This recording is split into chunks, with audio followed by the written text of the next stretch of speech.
ዕለት 23 سنة بسم آب وولد ومنفس قدوس أحادو أملاك ዕለት 23 سنة بزع ዕለት እዚኣ ንጉስ ሰሎሞን ወዲ ንጉስ ዳዊት ኣብ ኢየሩሳሌም ዝነገሰ ዓረፈ ስማዲኡ ቤርሳቤህ እዩ እግዚአብሔር ንዳዊት ሕግ ጥሒሱ ንዓኣ ካብ ሰብኣያ ምስ መንጠላ በዚ ተግባር ዝገሰጾም ወተነስሐ በደሉ ኣመነ ጎይታ ከዓ ነቲ ቅድም ዝተወልደ ህፃን ቀተሎ ድሕርዚ ተመርዓዋ ሰበይቱ ገበራ እሞ ደጊማ ነዚ ወለደቶ ሰሎሞን ኢሎም ከዓ ሰመይዎ ዳዊት ዓብዩ ምሸም ገለ አዶንያስ ተንሲኡ ካብቶም ጀጋኑ ዳዊት አኪቡ ምስኦም ተማኸረ እዚ ከዓ መንግስቲ ቡኡ ዳዊት ክወስድ ኢሉ እዩ በቲ ግዜ እቲ ሰሎሞን ወዲ 12 ዓመት ነበረ ቤርሳቤህ ነዚ ሰሚዓ ናብ አዳራሽ ንጉስ ዳዊት አተወት ኣብ ቅድሚኡ ሰጊዳ ድማ ከም ዝበለቶ ኦ ጎይታይ ንጉስ ንስኻ ብስም ሕያው ኣምላኽካ ንዓይ ነገረድካ ምሒልካ ለኢኻ ወድኺ ሰሎሞን ብድሕረይ ክነግስ እዩ ኣብ መንበረይ ከዓ ክቕመጥ እዩ ኢልካኒ ኢኻ በለቶ ንጉስ ከዓ እቲ ካብ ኩሉ ፀበባይ ዘድሓነኒ እግዚአብሔር ሕያው እዩ ከምቲ ኣብ ቅድሚ እግዚአብሔር ኣምላኽ እስራኤል ዝመሓል ኩልኪ ሕጂ እውን ብድሕረይ ወድኺ ሰሎሞን እዩ ዝነግስ በላ ቤርሳቤህ ከዓ ኣብ ቅድሚ ንጉስ ብገጻ ሰጊዳ ጎይታይ ንጉስ ንዘለዓለም ሕያው ኩን በለት ዳዊት ከዓ ንሳዶቅ ካህን ንነቢይ ናታን ንብንያስ ወዲ ዮዳሄ ፀውዕለ ይበለ እዚኣቶም ናብ ንጉስ ምስ መጹ ድማ ካብ አገልገልተይ ምሳኹም ውሰዱ ሰሎሞን ወደይ ኣብ በቕለያ ወጥሕዎ ናብ ሩባ ግዮን ውሰድዎ ኣብኡ ቅብእዎ አንግስዎ ኣብ ቅድሚኡ መልኸት ንፍሑ ንጉስ ሰሎሞን ሕያው ኩን በሉ ክምለስ ከሎ ዓጅብዎ ኣብ መንበረ ያቐምጥዎ ኣነ ኣብ ክንዳይ ኮይኑ ኣብ ይሁዳን እስራኤልን ክነግስ ኣዚዘ ኣለኹ በሎም ሳዶቅ ናታን ኬልቲ ፈልቲ ካብ ዳዊት ወፂኦም ከምቲ ዝበሎም ንሰሎሞን ኣብ በቕሊ ዳዊት ኣወጥሕዎ ናብ ሩባ ግዮን ወሰድዎ ካህን ሳዶቅ ከዓ ካብቲ ቀርኒ ቅብእ ኣልዒሉ ንሰሎሞን ቀብኦ መለኸት አንፈሐ እቶም ህዝቢ ከዓ ንጉስ ሕያው ኩን በሉ ሰሎሞን ከዓ ኣብ ዝፋና አቡኡ ዳዊት ተቐመጠ እቶም ሹማምንቱ ንንጉስ ዳዊት ከበስርዎ ናብ ጎይቶኦም ኣተው እግዚአብሔር ንመንግስቲ ሰሎሞን ክብ የብሎ ንዙፋኑ ከዓ ካባኻ ይዕብዮ እናበሉ መረቕዎ ዳዊት ከዓ ኣብ ዓራቱ ኣብ መደቀሲኡ ከሎ ሰገደ እግዚአብሔር ኣምላኽ እስራኤል ኣዒንተይ እናረኣያ ካብ ዘርአይ ኣብ መንበረይ ዝነብር ዝሃበኒ ይኽበር ይመስገን በለ ዳዊት ከዓ ንሰሎሞን ወዱ ካብቲ ሓቀኛ መገዲ ከይስሕት ከይወፅእ ማዕዶ ብዛዕባ ኣብ ሳሚ ወዲ ጌራ ኢዮአብን ዘለዎ ቂም ከዓ ተላቦ ምክንያቱ ንሳቶም ዓመፅቲ እዮም በሎ ንጉስ ዳዊት ሞተ መንግስቲ ሰሎሞን ከዓ ጸንዐት ንኩሉ መንግስታት ገዝአ ብኩሉ ዘመን ህይወቱ ከዓ ኣምሃ ገጸ በረኸት የምጽኡሉ ነበሩ ናይ ሰሎሞን ምሳሕ ከዓ ናይ ሓደ መዓልቲ እዚ እዩ ብመስፈር ቆሮስ 30 ስርናይ 60 መስፈር ቆሮስ ልቱም 10 ሱባሓት ከብቲ 20 ኣሩሕ 100 ኣባጊዕን ደርሁትን ነበረ ንሰሎሞን ከዓ 4000 ሰረገላታት ዘስሕቡ ኣፍራስ 100 ኣፍራስ ከዓ ተዋጋእቲ ዝውጥሕዎም ነበርዎ ሰሎሞን ኣብ ገባኦን 100 ማለት 1000 ከብቲ መስዋዕቲ ሰውአ እግዚአብሔር ንሰሎሞን ለይቲ ብሕልሚ ተገልጸሉ እሞ ካባይ ትደልዮ ንኽህበካ ለምን በሎ ሰሎሞን ከዓ ወጎይታ ንስኻ ነቦይ ዳዊት ባርያኻ ኣብ ቅድሜኻ ብሓቅን ብጽድቅን ስለ ዝተመላለሰ ብንጹህ ልቢ ድማ ምሳኻ ስለ ዝኸደ ዓብዪ ምሕረት ጌርካሉ ኢኻ እዚ ዓብዪ ምሕረት ሂብካ ከዓ በዛ ዕለት እዚኣ ንወዱ ኣብ መንበሩ ከም ዝቕመጥ ጌርካዮ ኢኻ ሕጂ ድማ ወጎይታይን ኣምላኸይን ንስኻ ንዓይኒ ባርያኻ ክንድቦይ ዳዊት አንጊስካ ንሎኻ ኣነ ኸዓ ምእታወይን ምውፅአይን ዘይፈልጥ ንሽቶ ቆልዓ እየ ኣብ ማእከል እዚ ክቁፅር ዘይከኣል ዝሓረኻዮ ህዝብኻ ኸ ኣለኹ እምበኣር ንባርያኻ ዘስተውዕል ልቢ ንህዝብኻ ጽቡቕ ገይረ ከመሓድር ጽቡቕን ሕማቕን ፈልየ ክፈልጥ ዘስተውዕል ልቢ ሃበኒ ነዚ ብዙሕ ህዝቢ እዚ ከመሓድሮ ዝኽእል የልቦን በለ ንእግዚኣብሔር ከዓ ሰሎሞን ቅኑዕ ነገር ስለ ዝለመነ እዚ ልመና እዚ ኣብ ቅድሚኡ ባህ ኣበሎ እግዚአብሔር ከዓ እዚ ካባይ ለሚንካዮ ዘለኻ ነገር ንዓኻ ነዊሕ መዋእል ሃብቲ ኣይለመንካን ነፍሲ ጸላእትኻ ኣይለመንካን እንታይ ደኣ ጽቡቕ ነገር ጌርካ ከተመሓድር ለመንካ እነሆም በኣር ከምቲ ዝበልካዮ ጌረልካ ኣለኹ ጥበብን ምስትውዓልን ሂበካ ኣለኹ ቅድሜኻ ኾነ ድሕሪኻ ከማኻ ዝበለ ኣይርከብን እዩ ዘይለመንካነ ድማ ክብረትን ሃብትን ካልእ ሰብ ብመንግስቱ ዘይረኸቦ ብኩሉ ዘበን ህይወትካ ክህበካ እየ በሎ ካብኡ ሰሎሞን ናብ ኢየሩሳሌም ከደ ኣብ ቅድሚ ታቦት ሕጉን እግዚአብሔር ቆመ እሞ መስዋዕቲ ሰላም ኣቕረበ ንዕኡን ንኩሉ ሰቡን ከዓ ዓብዪ ምሳሕ ገበረ ካብ ኩሎም ደቂ እስራኤልን ጥበበኛታት ግብፅን ከዓ ጥበበኛን መስተውዓልን ኮነ በቲ ግዜቲ ክልተ ኣመናዝራ ኣንስቲ መጺአን ኣብ ቅድሚ ንጉስ ሰሎሞን ቆማ ካብአን እቲ ሓንቲ ከም ዝበለት ኦ ጎይታይ ስምዓኒ ኣነን እዛ ሰበይቲ እዚኣን ኣብ ሓደ ቤት ንነብር ክልቴና ከዓ ኣብ ሓደ ቦታ ወለድና ኣነ ምስ ወለድኩ ንሳ ከዓ ኣብ ሳልስተይ ወለደት ንሕና ብሓደ ኢና ሓቢርና ንነብር ብዘይካ ክልቴና ኣብ ማእከልና ዝነብር ዋላ ሓደ የብልናን ነዛ ሰበይቲ ከዓ ለይቲ ኣብ መደቀሲኣ ስለ ዝፀቐጠቶ ወዳ ሞተ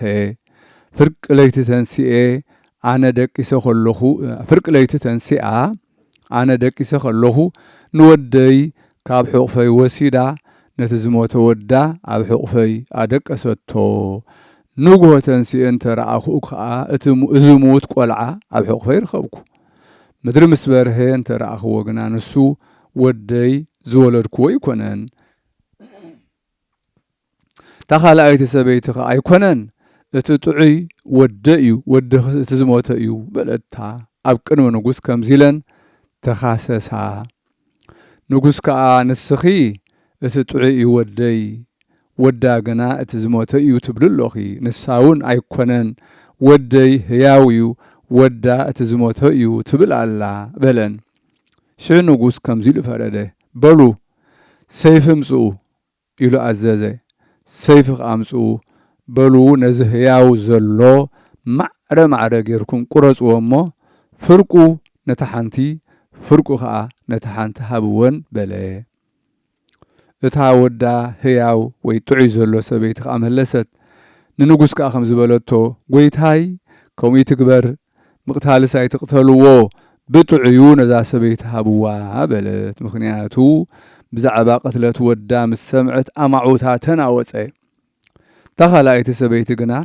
ንዓ ኮነ ንዓይ ኣይኹን ደሓን ቁረጽዎ ክፈሉና ዳ በለት ንጉስ ከዓ እዚ ህፃን ነዛ ብጥዑዩ ከሎ ሃብዋ ዝበለት ሰበይቲ ሃብዋ ንሳያ ኣዲኡ በለ እስራኤላውያን ነዚ ፍርዲ ዝሰሚዖም ፈርህዎ ኣጸቢቖም ከኣኽበርዎ ኣብ ልዕሊኡ ዘሎ ሓይሊ እግዚኣብሔር ከዓ ኣደነቑ ሰሎሞን 3,000 ምሳሌታት ተዛረበ 500 መዛሙር ከዓ ደረሰ ካብኡ እስራኤላውያን ካብ ግብፂ ካብ ዝወፁ 484 ዓመት ምስ ኮነ ሰሎሞን ከዓ ኣብ እስራኤል ካብ ዝነግስ ኣብ 4ይ ዓመቱ ኣብ ካልኣይ ወርሒ ጽቡቕ ዝኾነ ዓበይቲ ኣእማን ዘይተወቕረ መንደል ዘይተንከፎ ኣእማን ከምጽኡ ኣዘዘ ናይ ሰሎሞንን ናይ ኪራምን ጥበበኛታት ከዓ ጸረብዎ እቲ ንጉስ ሰሎሞን ንእግዚአብሔር ዝሃነጾ ቤት ቁመቱ 60 እመት ጎድኑ 20 እመት ስፍሓቱ 30 እመት ነበረ ኣብ ቅድሚ መቕደስ ዝነበረ ገበላ ኤላም 20 እመት ስፍሓቱ 10 እመት ብቅድሚኡ ሰሪሑ ነቲ ቤት ፈጸሞ። ካብኡ ሰሎሞን ህንፃ ቤት እግዚአብሔር ሰሪሑ ምስ ፈጸመ ንሊቃውንቲ ደቂ እስራኤል አከቦም። እዚ ከዓ ንታቦት እግዚአብሔር ካብ ሃገረ ዳዊት ጽዮን ብወርሒ ኢታምን ከምጽእዋ ኢሉ እዩ። እቶም ካህናት ነታ ታቦትን ነቲ ድንኳንን ተሸኪሞም ናብ ቦታኣ ናብታ ቅድስተ ቅዱሳን ኣእተውዋ። ሰሎሞን ከኣብ ቅድሚ ታቦት ሕጉን መሰዊኡን እግዚአብሔር ቆመ። ኣብ ቅድሚ ኩሉ ማሕበር ደቂ እስራኤል ነዊሕ ጸሎት ጸለየ። እግዚአብሔር ከዓ ካብ ሰማይ ክብሩ ገለጸ። ኣብ ልዕሊ እቲ ቤት ደመና አጽለለ። ክብሪ እግዚአብሔር እውን መልአ። ንጉሥ ከዓ ንኩሎም ማሕበር እስራኤል መረቆም። ንጉሥ ዓብይ በዓል ገበረ። 2,200 ከብቲ 12,000 ኣባጊዕ ሓረደ። እቶም ህዝቢ ከም ክእለቶም ከብቲ ኾነ ኣባጊዕ ይሓርዱ ይጠብሑ ነበሩ። መሊሱ ድማ ንእግዚአብሔር መስዋዕተ ሰላም ኣቕረበ። ንጉሥ ከምዚ ገይሩ ናይ ቤተ እግዚአብሔር መመረቕታ ጽምብል ገበረ። እግዚአብሔር ንሰሎሞን ደጊሙ ከምቲ ኣብ ገባኦን ዝተራእዮ ተገልጸሉ። እቲ ናባይ ዝለመንካዮ ጸሎትካን ልማኖኻን ሰሚዐዮ ኣለኹ፣ ከምቲ ጸሎትካ ድማ ጌረልካ እየ በሎ። ሰሎሞን 40 ዓመት ነገሰ። ቅድሚ ንግስነቱ 12 ዓመት፣ ኩሉ መዋእሉ 52 ዓመት ገበረ። ብሰላም ከዓ ዓረፈ። በረኸት አምላኹ ምሳና ይኹን ዘለዓለም ዓለም አሜን። ሰላም ለሰሎሞን ዘእክለ አእምሮ ሲሳዩ ወንዋየ ጥበብ ንዋዩ ዝንቱ ንጉሥ ከመ ይብል በመሃልዩ በወርሃ ክርስቶስ ጻኡ ትርአዩ ሃብአውያን ጸገዩ ወሮማን ፈረዩ። ሰላም ንሰሎሞን እክለ አእምሮ ሽሻዩ ገንዘብ ጥበብ ንዋዩ። እዚ ንጉሥ እዚ ከም ዝብል ብምሃልዩ ብዘበን ክርስቶስ ውጽኡ ትርእዩ ናይ ወይንታት ናብ ወይንታት ዝዓንበቡ ሮማናት እውን ዝፈረዩ። በዛ ዕለት እዚኣ ኣባ ኖብ ተኣማኒ ኣዕረፈ። እቲ ቅዱስ እዚ ኣብ ሓደ ካብ ኣድባራት ግብፂ ጽሙድን ተጋዳላይን መነኮስ ነበረ። ዲዮቅልጥያኖስ ንብዙሓት ሰማዕታት ምስ ቀጽዖም ብሓንቲ መዓልቲ ከዓ ናብኡ ጸዊዑ ን80 ሰማዕታት ደሞም ከዓወ። ንሬሳኦም ከልዕልዎ ምስ ደለዩ እቶም ወተሃደራት ንቅዱስ ኣባኖብ ዘከርዎ። ናብ ኣርያኖስ ገዛኢ እንዴናው ከኣብጽሕዎ። መኮንን ከዓ ንኣማልክቲ ዕጣን ነዚ ልብሲ ምንኩስናኻ ሕደጎ በሎ። ቅዱስ ኣባኖብ መለሰ፣ እዚ ኣባይ ፈጺሙ ኣይከውንን እዩ በለ። ንኣምላኸይ ኢየሱስ ክርስቶስ ኣይሓድግን፣ ንርኹሳት ኣእማን ከዓ ኣየምልኽን በለ። ሽዑ ዝተፈላለየ ዓብዪ መቕጻዕቲ ቀጽዖ። ንሱ ድማ ነዚ ኩሉ መቕጻዕቲ ብሓይሊ ጎይታና ኢየሱስ ክርስቶስ ተዓገሶ። ምስጋና ንዑ ይኹን። ካብኡ ናብ 5 ዓድታት ወሰዶ፣ ኣብ ጉድጓድ ደርበዮ። ጎይታና ንዲዮቅልጥያኖስ ከሓዲ ክሳብ ዘጥፍኦ ድማ ኣብኡ 6 ዓመታት ጸንሐ። ጎይታ ንጻድቕን ሕያዋይን ቆስጠንጢኖስ ንጉሥ ሾሞ። ቆስጠንጢኖስ ምስ ነገሰ ነቶም ብክርስቶስ ተኣስርኹ ሁሎም እሱራት ንኽፈትሕዎም እሞ ናብኡ ከምጽእዎም። ካብኣቶም ከዓ ክባረኽ ናብ ኩሉ ዓድታት መልእኽቲ ለኣኸ። ንጉሥ ንልኡኻቱ ኣዘዞም፣ ናባይ ከተምጽእዎም እንተኸኣልኩም ንኽቡራቶም ንዓበይቶም ክባርኹኒ ኣእዳዎም ኣብ ርእሰይ ከንብሩ ኣምጽኡ ኢለይ በሎም። ኣውራ ድማ ብዛዕባቶም 4 ፍሉጣት ኣባ ዘካርያስ ካብ ሃገረ ኣና ኣሕናስ፣ መክሲሞስ ናይ ሃገረ ፍዩም፣ ኣጋቢዮስ ናይ ሃገረ ድሒን፣ ኣባኖብ ናይ ሃገረ በላዖስ ኣጸቢቕኩም ድለይዎም በሎም። በዚ ትእዛዝ ዝልኡኻት ንጉሥ ናብ ኩሉ ዓድታት እናዞሩ ንኩሎም እሱራት ካብ ኣብያተ ማእሰርቲ የውጽዎም ነበሩ። ይሕጐሱ ንእግዚአብሔር የመስግንዎ ይዘምሩሉ ድማ ነበሩ። ሓደ ልኡኽ ንጉሥ ንኣባኖብ ይደልዮ ነበረ። ቅዱስ ኣባኖብ ግና ናብ 5 ዓድታት ምስ ሰጎግዎ ኣብ መንጽር ዓዱ ናብ ዘላ ዓዲ በሰላ ኸደ። ኣብኣ ኣልባስ ሓጺን ለቢሱ ተቐመጠ። لوخ نغوس رخبو مسو وسدو هاجر انديناو كساب زبصحو ام مركب تسافرو ابو حزب كريستيان تاكبو كابتوم 4 ኤጲስቆጶሳት ነበሩ ንቅዱስ አባኖብ ከዓ ብዘይ ፍቃዱ ማዕረግ ክህነት ሾምዎ ንህዝብ ምስጢራተ ቅድሳት ክዕድሎም ቅዱስ ቁርባን ቅድሰ ስርዓተ ቅዳሴ ምስተፈጸመ አዊሉ ቅድሳት ንቅዱሳንዩ በለ ሽዑ ንጎይታና ኢየሱስ ክርስቶስ አብ መንበር መሰውእ ተቀሚጡ ረአዮ ንሱ ነቶም ዝተነስሑ ህዝቢ ሓጢአቶም ይቅረ ይብለሎም ነበረ ድሕሪ እዚ ተግባር እዚ እቶም ቅዱሳን ናብ ንጉስ ክኸዱ ተዳለው 36 ሰረገላታት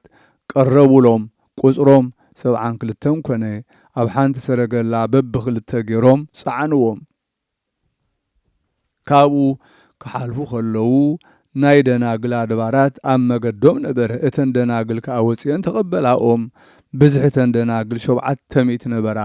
بقدميهم يزمرا نبرا ادوم قدوسان ابوتات اب نغوس قسطنطينوس مسبصحو مايك حصبوهم نابو قدم متاوم صري كداون تخلبسوهم عززه كمت نغوس عززو دما غبرلوم قدوس ابانوب غنا ايتحصبن كداون تون ايقيرن كابو ناب نغوس اتو نسو اخاباتهم تبارخه اقصالهم سعمه اخبروم بزح ገንዘብ ሃቦም ንሳቶም ግና ብዘይካ ንአብያተ ክርስቲያናት ዝኸውን ወይ ቅዱሳት ወላ ሓንቲ ክወስዱ አይደለዩን ብድሕሪ እዚ ካብኣቶም ተባሪኹ ሰላም ኢሉ ኣፋነዎም ናብ ሃገሮም ብሰላም ተመልሱ ቅዱስ አባኖብ ድማ ናብ ደብሩ ኸደ ገድሉ ብጽቡቕ ፈጺሙ ናብቲ ዘፍቀሮ ክርስቶስ ከዓዘ በረኸቱ ምሳና ይኹን ዘለዓለም ዓለም አሜን ሰላም ለኖብ تأماني ذات بهلة مثل وسمايتها سمانيا زدي قلطيانوس أقتله قسطنطينوس نغوس بكم عزز قال استبصئو أبياسيه الله لو هوله سبئ فقد يصبو قسله سلام ننوب تأماني ذات بهلة صعب سمايتات سمانيا دي قلطيانوس زقتله قسطنطينوس نغوس كم زعزز قال بصوتو امسغنو مسؤ زسغومو نابزل على قسلي كحصب ايدلني سلازبله بزعلت زيها نمرقورا نتوماسن فيليبوسن سماعتات مذكرتهم يا برختهم مسانا يخون نزل عالم آمين